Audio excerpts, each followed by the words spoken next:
Hey everybody, welcome to another video review. It's been a while since I've done one of these. I've been a little bit under the weather, but I wanted to put this together because it's a pretty special moment. I've been probably waiting a good 9-10 years to put all of these guys together. It's been a long time coming, and I finally got the last one, Donatello from John Allred, this past weekend, today in fact actually. And so I just wanted to sort of showcase these Teenage Mutant Ninja Turtles and sort of talk a little bit about the history behind them, and then sort of look at the great paint-ups of all of them. So of course the four Teenage Mutant Ninja Turtles are Leonardo, Raphael, Michelangelo, and Donatello. They're obviously very famous, don't need any introduction. These four versions were sculpted by a guy named Mark, and excuse me if I pronounce it wrong. It's Mark Zahaczewsky, I believe. I think the last name is Polish or Ukrainian in origin, but it's a pretty long last name, and so it's not the easiest to pronounce. He goes by Veritas, which is his professional name. He's a magnificent sculptor, and he did a lot of work sculpting, superheroes, a lot of X-Men characters. He did Psylocke and some really nice Wolverines. But he originally sculpted this guy right here. This is Leonardo, and he called this the Way of the Sword. And when he first sort of created this, it was just really amazingly, it just had a really amazing response from the collectors. This is all 1/6 scale. And he sort of took, the Teenage Mutant Ninja Turtle and put his own unique spin on it, made it more realistic, sort of, gave his vision, like what would these guys look like if they weren't like cartoons, but they were real mutated, turtle-like warriors. And at the time, nothing had ever been done, close to this. 9-10 years ago, I think this predated Michael Bay's Teenage Mutant Ninja Turtles. It might have even definitely predated Sideshow's version of these guys. Sideshow put out, I think, a year or two ago, kind of their version of the realistic turtles. And while their poses were, I think, a little bit better, I still prefer these guys to even the Sideshow versions, which I also own all four of those. And I think this even predated the original OG turtle set, which is a little bit more cartoonish, for instance. So he called this the Way of the Sword, and it was extremely popular. It was produced by a guy named Ramsey. His business is Devil's Own Resin. And all of this is ancient history. I mean, I don't even know if these individuals are still in business. I think Ramsey is still kind of around, but I don't know if he's still running Devil's Own Resin. And I haven't really seen Mark's work lately. I don't know if he's still sculpting. But this piece was painted by Rick Cantu. And I'm gonna try to see if I can put this here without breaking it. See if I can do that. It's a little bit risky, so I'm going to, hold on a second here.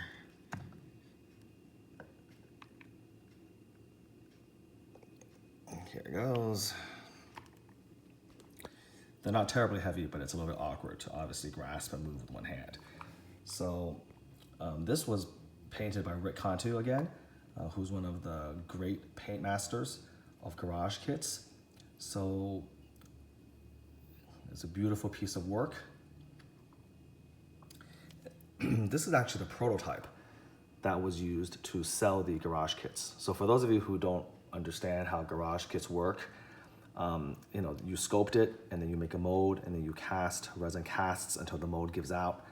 Normally the interest for these are not super high, and so you make maybe 20-30 of these, and then the mold will give out, and then it's not really worth it to remold, and so no more than about 20 to 30 of these things are ever made. And of those made, how many of those are actually built up? Very few. and you usually commission a paint master who's really good at obviously painting, and you use them to build one of those to sell the kits to give people an idea of what they'll look like. So this was the first Way of the Sword, I believe, built by, again, Rick Cantu, who is really, really good. I mean, he's been around for a long time. He's still working, although I think he's slowed down a little bit. But this is, amazing work. You have the sewer, the manhole cover, and then the base here. And then just sort of looking at the beautiful airbrush details, the depth of color, the back of the shell. You can actually see all the cuts on the shell from the previous battles, the detail of the scabbards. This is just an amazing Leonardo. And again, look at sort of the shading and the detail, the veins, all the little incrustations, on him, the little striations of the muscle, more scars in the front. And then Rick did an amazing job with the samurai blade. You can actually see the waves, of the metal being folded. So this is just an amazing paint job by Rick. So here you go here. So hopefully you can kind of appreciate that. Now, why does Leonardo have a red mask? I mean, most people associate him with a blue mask. Well, many people may not know it, but Teenage Mutant Ninja Turtles started off as a comic book, actually. And in the comics, they all had red bandanas. You kind of distinguished them by their personality and by their weapons. And so obviously, Rick wanted to honor the comic books, or he was told to by the producer, and so he painted it red. Obviously, others have painted it with the blue mask, and I have a soft spot for the OG comics as well, and so I really like that. And to make a long story short, this was actually put on sale by Mark himself. I think he was in the military or something, and I think he was about to be deployed, and I think he wanted to move this piece. And so this is the actual piece that Rick Cantu painted again for him and Ramsey to sell the kit. And when I had an opportunity to get it, I jumped at it. And so I actually own the original Way of the Sword painted by Rick Cantu. And this remains one of my favorite pieces. I think as I'm twirling him around, you can easily see why that is. Just again, a beautiful, beautiful paint job with all the details. You can see all the different, modeling of the patterns and the scales on the shell. So just fantastic. If you do a search for, Veritas Turtles or Veritas TMNT, this Way of the Sword will still pop up. The bandana actually back here is metal, I believe. It can be bent, and it's attached separately. So depending on how the individual paint master wants to do it, you can sometimes, put a little bit of extra putty or whatever resin and integrate the metal bandana into that. These are really, really tricky to ship. The weapons, of course, are detachable, but in his case, the bandana was not. And so by some miracle, it actually got to me without it being broken at all. And I remember Mark was pretty amazed and also thankful that it got to me in one piece. So here we go. So this is the first turtle I got, again, close to, I gotta say, 7-8 years ago. And it was a one-off. At the time that I bought this, the Way of the Sword was the only turtle that was out there. And Mark didn't have a chance to sculpt the rest. Again, he was deployed. I think he was active military service, and he was deployed. So that was basically it. The great Leonardo, leader of the Turtles, and you got this one-off, this beautiful kit.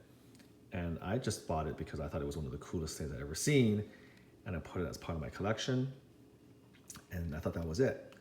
Well, after Mark came back from military service, I think the question was then, did he want to continue to finish the line? That was a natural question because the Way of the Sword was so successful. And so what about the Way of the nunchuck and the Way of the sai and the Way of the bow? And he did manage to come back and finish off the line.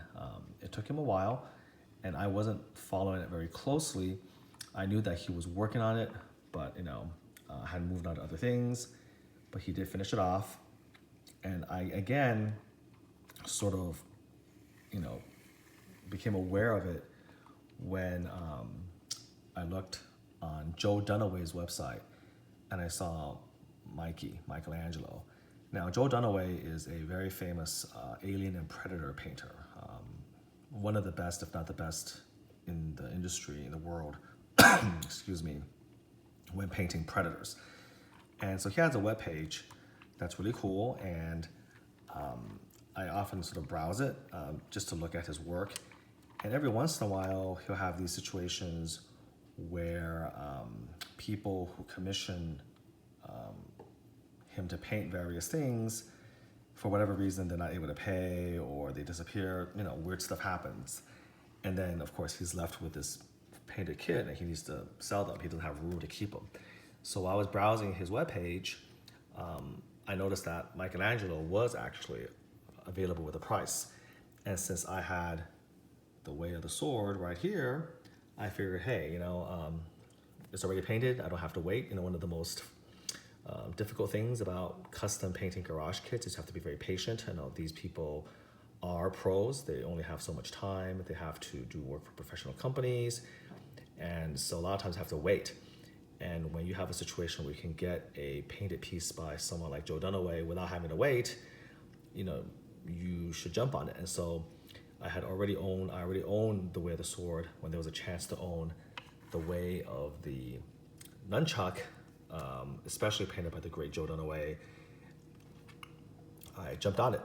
Now, normally, when you see these guys, they are painted as a set. So typically when you commission one painter to paint all four of them.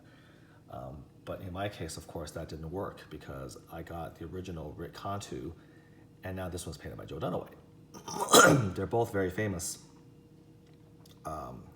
masters in the garage kit world.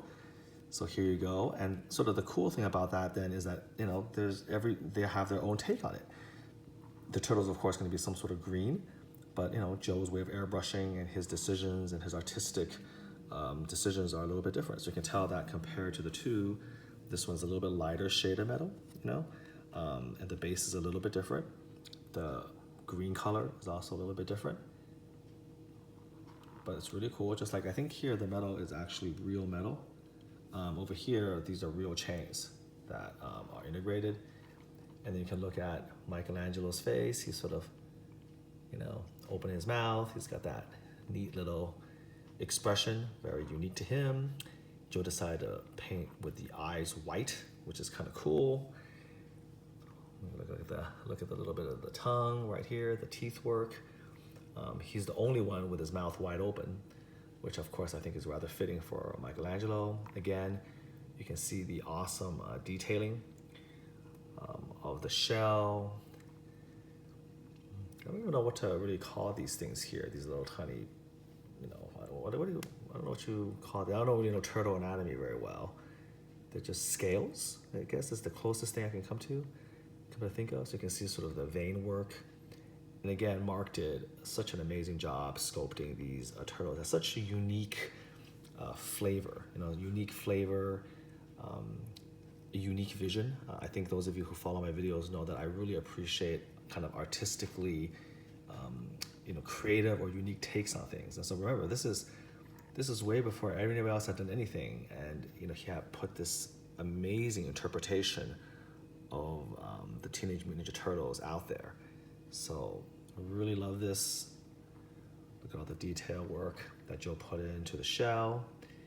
So Michelangelo, you can see a little bit of the scars here or there, but he seems to be sort of the cleanest of the turtles, right? The least battle damaged. So again, the nunchucks come attached to the hand, the real metal chains. Really, really great work here.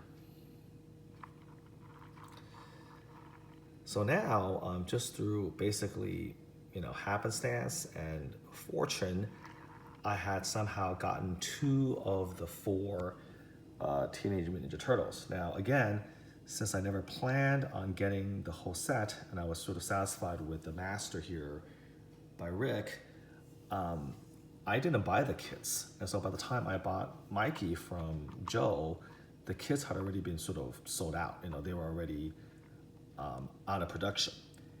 And so basically, I couldn't get the other two. So I just sort of gave up hope. And I was just happy again to own, you know, these works of art already painted by Joe and Rick. And I figured that would be it. But, you know, as you know, collectors are always sort of on the lookout, looking here or there. And several years later, I was on Facebook, and one of the collectors, I think his name is Rob Saloni. You know, he has a lot of really cool stuff, and I think he was looking to move. And I don't think Rob himself owned all four. He just had one as well. And so he was trying to move a painted version of Raphael. And this guy is painted by a gentleman named Saul Alvarez in New York. And again, I've worked with Saul before.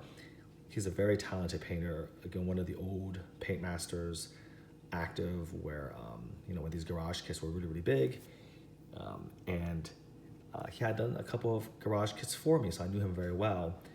And so this was a build-up that Saul had done for Rob.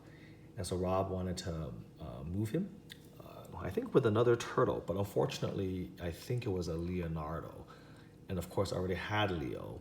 So I managed to work out a deal with Rob to just buy Raphael. And so here's Raphael over here. And this guy is really interesting. He has a lot of character. I kind of really enjoyed this sculpt, one of my favorite sculpts. So looking really deep, you know, Raphael's sort of like the crazy one, you know, when you want to talk about the turtles' characteristics. So Leonardo is sort of like the cool leader, and Michelangelo is the goofball, and Donatello is the intellectual one. And then Raphael is sort of like the loose cannon, the crazy one, but also the one with like, he's like the, you know, the craziest, most intense fighter. So when you look at Raphael, he's sort of like the bulkiest of the turtles, like really, really big, almost like a Hulk turtle. Excuse me. Almost like a Hulk turtle. And he has all these battle scars. I mean, they all do if you know, go in close enough. Like here's Leonardo, he's got these little battle scars on his chest too, but you know, Raphael's sort of like the next level here. And you can see sort of Saul's unique patterning of the dots down here. Again, his sewer grate is a lot lighter in color. It's a gray metal versus the browns back there, and then a different color base. So again, all painted by paint masters, but all with different interpretations. Here's the, you know, sort of the dirty rope wrappings around the ankles. And then here's the sign right here. Here's the sign right on over here. And I'm trying to go real low, but you can actually see the teeth. So I stand corrected. Michelangelo's not the only, well, Michelangelo's the only one with the mouth open, but you know, Raphael's got kind of like that burying his teeth going on.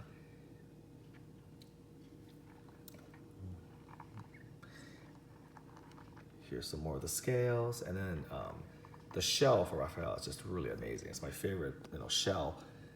You can see the deep wounds over here. You can see like if there's a shuriken still stuck to his shell, and then he has this little button. This is Saul's little touch. I think other versions have "I love New York," but you know, this is sort of like the little smiley face, maybe from from The Watchmen. You know, a little tribute to The Watchmen by Saul. So again, look at the massive arms, the tape around the wrists and the ankles. So one of the things that that Veritas or Mark had to do is you had to sort of make each turtle a little bit unique. You know, each of the turtles have to have a little certain something about them, and yet they all have to be obviously look like their brothers. And so it's really cool to kind of see him reach, you know, deep into the artistic well and kind of meet that challenge. Like, how do you make them sort of similar, but also make each one a little bit unique in their own way, aside from their weapons? And so I think he did an amazing job doing that. So this was a couple years ago, and at that point, you can imagine, it had taken on a life of its own because I just got so lucky that now I have these three amazing pieces: Rick Cantu, Saul Alvarez, and Joe Dunaway. And I didn't have to wait for any of those. Normally you have to commission these guys to paint it for you. You have to wait, and somehow I just lucked into buying them pre-painted. So at that point, I really began to look in earnest for Donatello, because now that you've gotten so close, you obviously want the whole set. And that became really, really discouraging, because Donatello was like the last one that was made. It was made in very, very limited numbers, and it was long gone. And I kind of looked around the clubhouse, went on Facebook. It was just impossible, no chance. So I was a little bit kind of sad about that, because again, while I'm really happy I own these three, to fall just Donatello short was discouraging. And then about 2 years ago, I got really lucky, just kind of continuously looking at the clubhouse, buy, sell, want ads, and most of the time you don't get anything good there, right? I mean, there's a lot of strikeouts. And finally, one guy who, I don't know personally, but we know of each other just because he's on the garage kit scene so much, he wanted to sell his set of 4 unpainted Veritas turtles. He wanted to sell it as a set. And at the time, there was no takers. So I asked him, I said, would you be willing to sell me Donatello? Because he's the only one I needed. And he didn't really want to do that, understandably. But he didn't find anybody for all 4 either. And finally, as time passed, he found a buyer for another turtle. And so since, I wanted Donatello and the other guy wanted the other turtle, he could at least get rid of 2 of the 4. And that was when he decided, maybe he would go for it. And so in that way, I did finally manage to get Donatello, which I thought I would never, ever be able to get. And once I got it, I had to decide who I wanted to paint it up. And I figured, since I already had, Joe and Saul and Rick's vision, it would be perfect to get John Allred to give me his interpretation of this turtle. Again, these 4 guys are some of the 4 best painters out there. They've been doing it for a long, long time. And this is just sort of a great opportunity to kind of have that come together. So I reached out to John, and thankfully he was amenable to it, and he just finished it, and I just got it in the mail today. And so after almost a decade, I finally have my 4 Veritas turtles, all painted by different guys. And again, it's kind of unique because most of the time, you commission the same painter to paint all of them. So all of them painted by different paint masters under very different circumstances at different times, and they're all together under one roof. So I think that's kind of a really neat story. Sorry it's taking so long, but I just thought it was kind of a really neat little story to put it together. So this is Donatello. He's the most slender of the 4 turtles. He's that beautiful bow staff. And of course, John put his particular tilt on it. So let's take a look at him. He's the one where his leg, because of the stance, is almost off the base completely. Again, taking a look at all of the little details. You can see a little bit of scarring on his chest. Here's the scales there. And again, I specifically asked them all to paint them with red bandanas.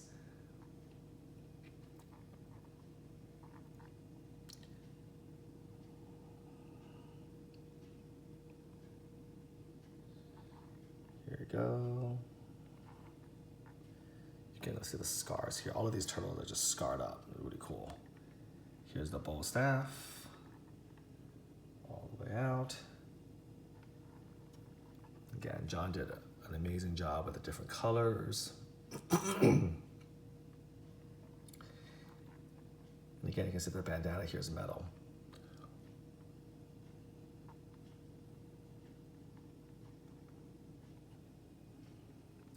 So this is sort of harkens back to a time when resin statues as garage kits were very simple.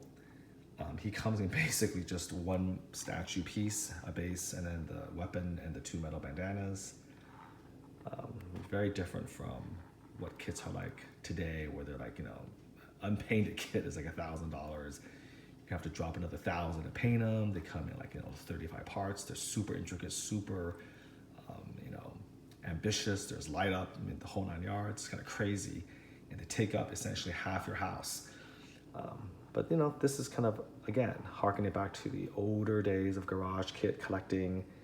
Very unique designs, beautiful pieces, 1/6 scale. Doesn't take up too much room. You can put it in a display cabinet.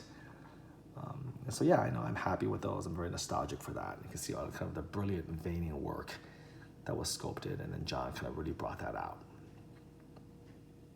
Of course, the eyes right here.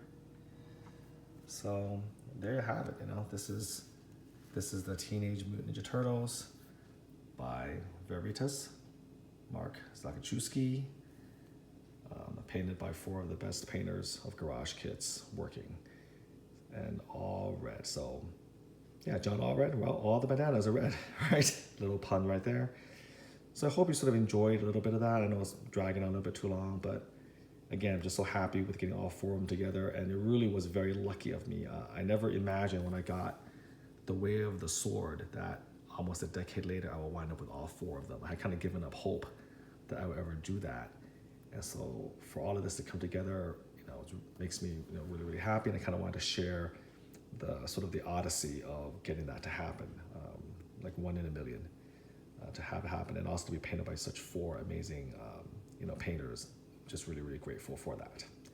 And for my money, I know most people still think that the Sideshow OG, set is the best, and I do like those. I never bought them, but I do think they're really awesome. They're more cartoonish, but to me, these 4 are the ones that I really, really, really love.